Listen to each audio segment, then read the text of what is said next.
যেমন 100 দিনের কাজে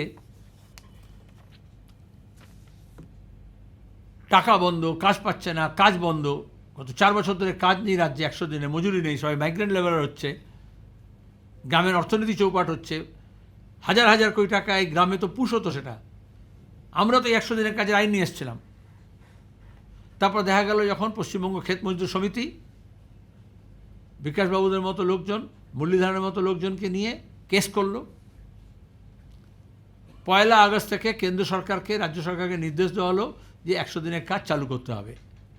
আমরা গত কয়েক মাস ধরে লাগাতার ক্ষেত মজদুর সংগঠনগুলো, বামপন্থী সংগঠনগুলো, পার্টি, আমাদের নানান গণসংগঠন, শ্রেণী সংগঠন, আমরা একেবারে গ্রামে গ্রামে অভিযান করছি, পঞ্চায়েতে অভিযান করছি, বিডিওতে অভিযান করছি। 4 ক ফিল আপ করা হয়েছে।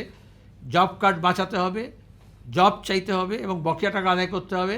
তারপরে 4 খ ফর্ম বাধ্য করেছি ফিল আপ করতে, যেখানে আইনে লেখা আছে যদি কাজ না দিতে পারে তাহলে ভাতা দিতে হবে, যদি কাজ না করে তাহলে কার্ড নষ্ট হয়ে যাবে।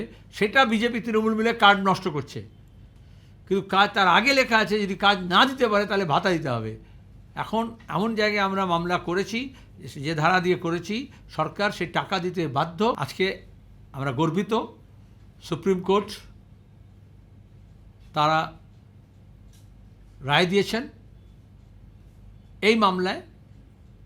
হাইকোর্ট যখন বলেছে 1 আগস্ট থেকে, বোঝা যায় বিজেপি তৃণমূলের চরিত্র, 100 দিনের কাজ চালু করতে হবে, তখন কেন্দ্রীয় সরকার সুপ্রিম কোর্টে গেছে তার বিরুদ্ধে।